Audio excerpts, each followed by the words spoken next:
10 random magic cards rated. Day number 28 already. Can you believe it? Let's see what the first card of the week is, ladies and gentlemen. Welcome to Monday. It's an uncard.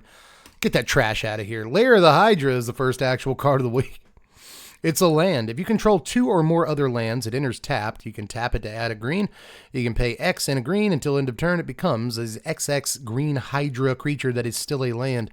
X, of course, cannot be 0. Why would you do that, stupid? I don't know.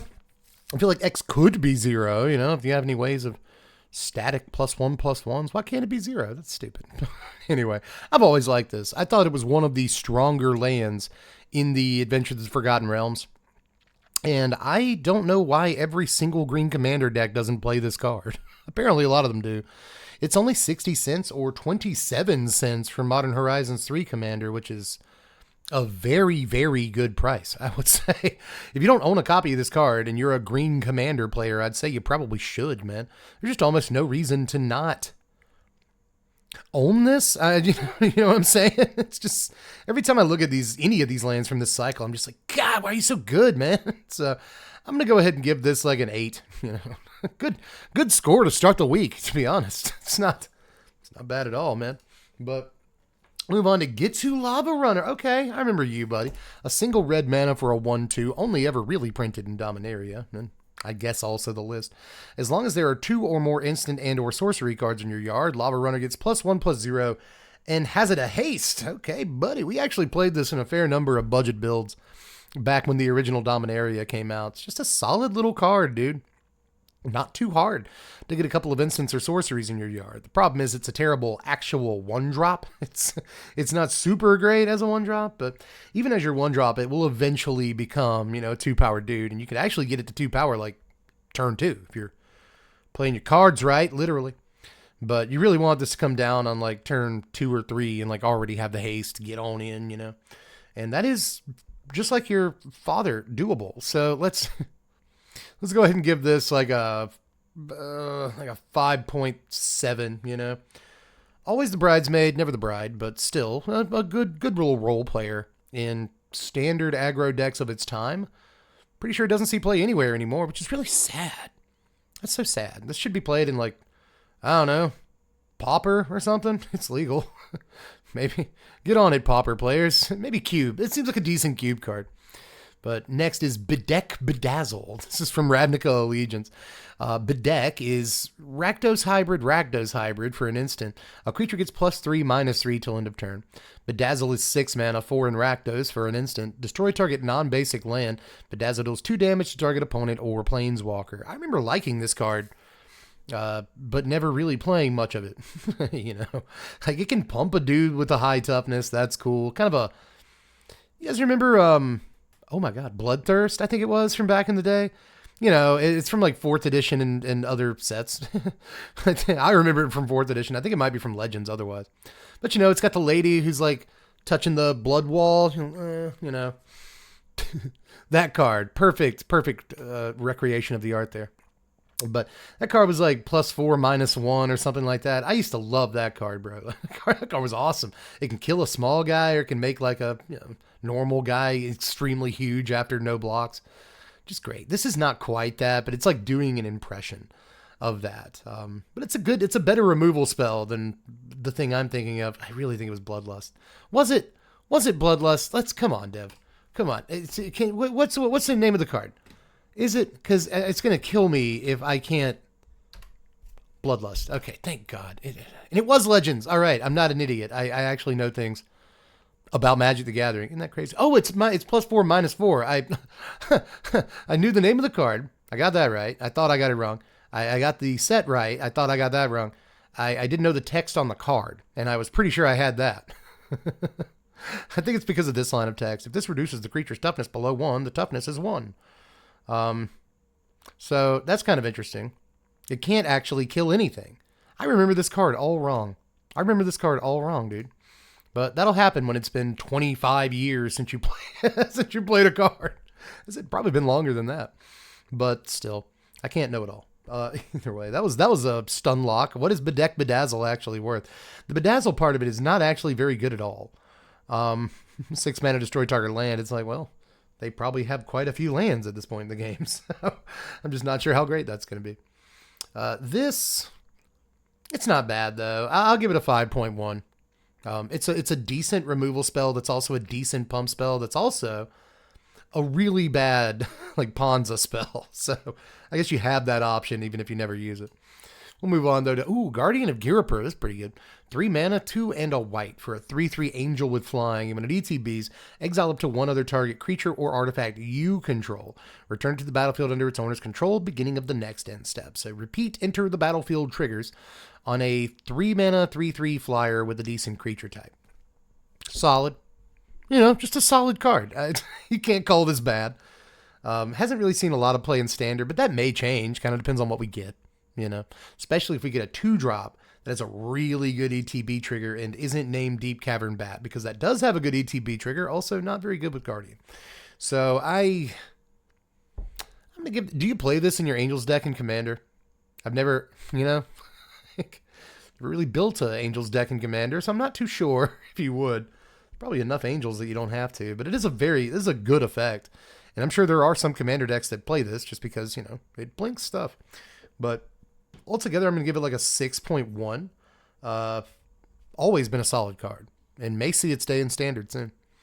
Next is Wall of Fire. Let's go all the way back on Wall of Fire, baby. 4th edition. No. Let's really do it. Now, how beautiful is that? God, old Magic cards, dude. This is 3 mana, 1 and 2 red for a 0/5 wall.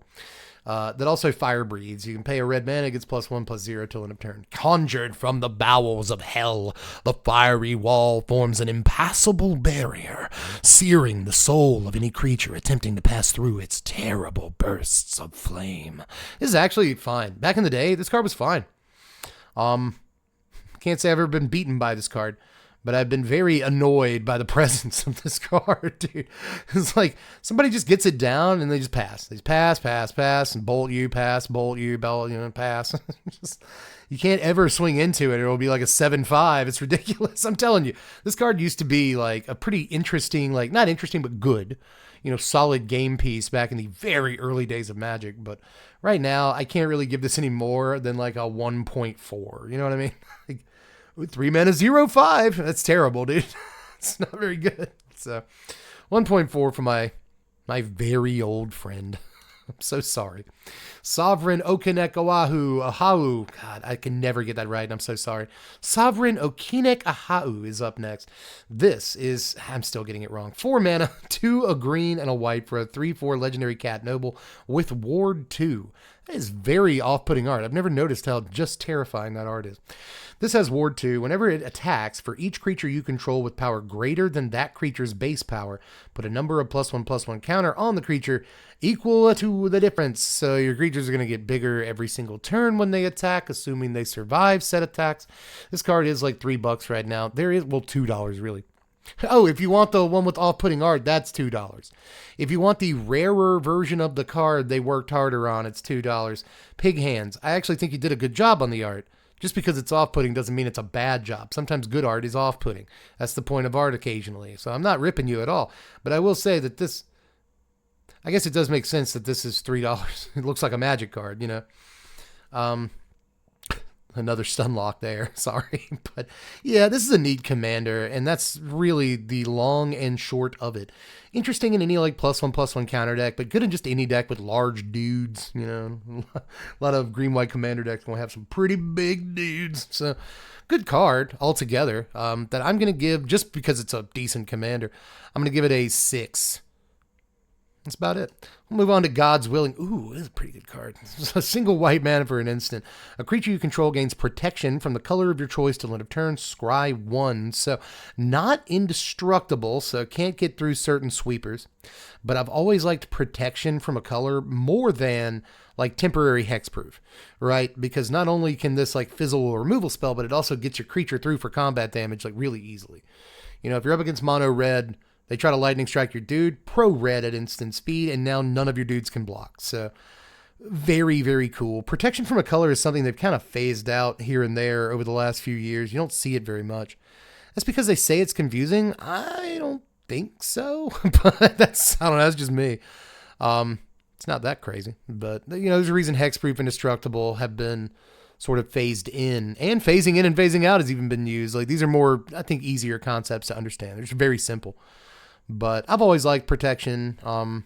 We used to have it on the old like knights back in the day, white and black knight and all that. And protection was kind of an integral ability to the early stages of Magic. So it's something that I wish we'd see every now and again, you know. But there's a reason Mother of Runes is such a good Magic card.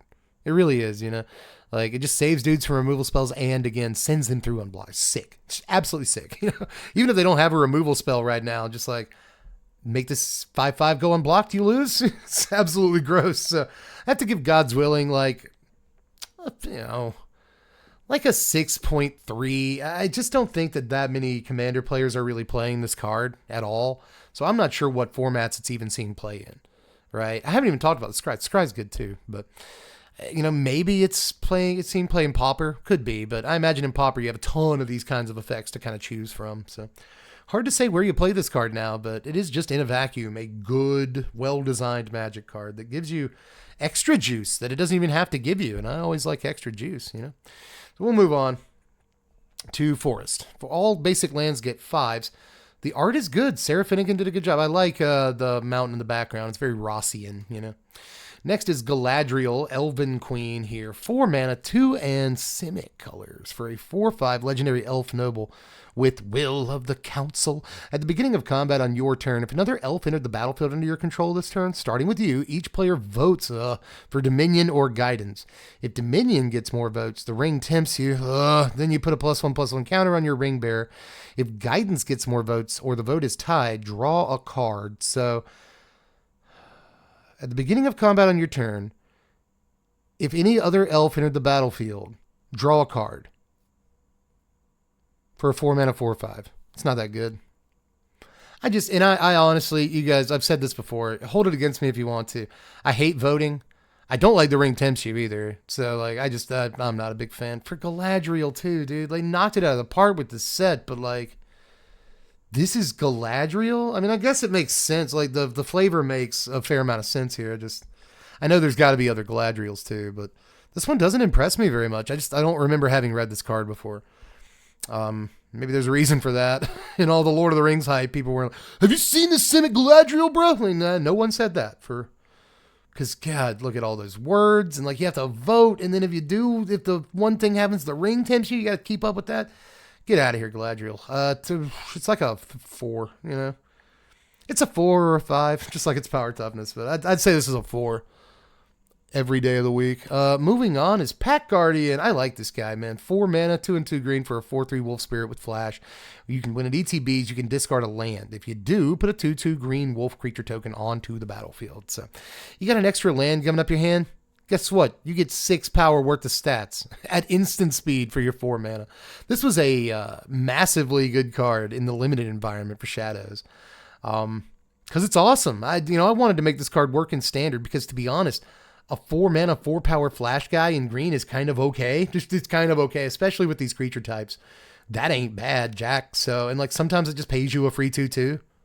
Why not? Like, you might want to discard a land because, I don't know, you're playing that World Souls Rage deck, right? That tries to like Splendid Wreck all of its lands back. You would never play this in that deck, but like, just, it's an example of a deck that wants to do stuff like that. So, you got reasons to bin a land. I've always liked this guy. Was sad that he was really like a little too low a power level for standard, but I do think it's a solid card, and I'm feeling generous today, so I'm going to give him a 5.4, which he probably doesn't deserve. Let's go 5.23, and he doesn't deserve that either, but like I said, dude, I'm just passing out good scores today. I like this card.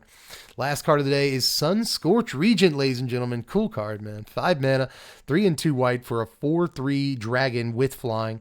Whenever an opponent casts a spell, put a +1/+1 counter on Regent, and you gain life. You gain a life. Whenever any opponent casts any spell, it's actually kind of sick, dude.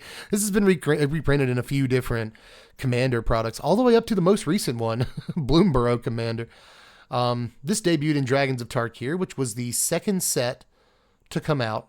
Really the set that came out like when we started the channel. I started the channel in Fate Reforged, and then Dragons of Tarkir came out next.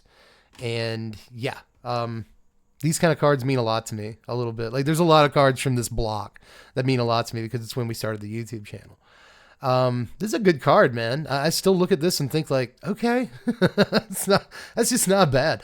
I think maybe a life gain commander deck could play this because, you know, that's a lot of life gained.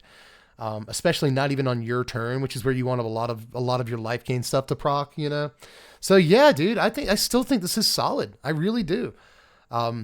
Your opponents have to kill it or it's just going to get enormous. It's going to get so big, like so fast because they want to cast spells. You know what I mean? I like this, dude. Never really saw any play in standard. That's sad, but, you know, for 5 mana, you have to be incredible. Wingmate Rock was the thing everyone was playing in the 5-drop slot. This was not as good as Wingmate Rock in 60 card 1v1s. So, but Casual Commander is what this series is mostly about. And, like, in that format, I'm going to give it like a 6. It's not that much, dude. It's like a 5.8.